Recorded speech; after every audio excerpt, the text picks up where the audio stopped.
Hey guys, welcome back to my channel.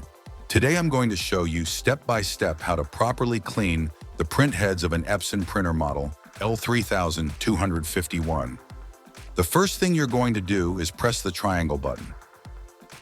You're going to press it for 3 seconds until the green button on the left side starts flashing.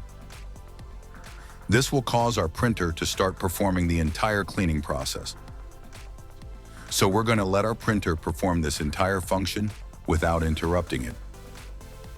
Here we see how the print head moves, and as we see, it's doing all the cleaning on our printer, so we leave it until it's done.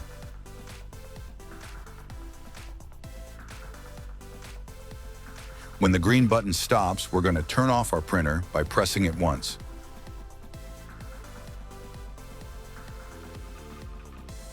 Once it's off, we're going to press both buttons at the same time until it starts flashing again.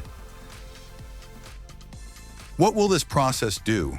It will cause our printer to perform a color test.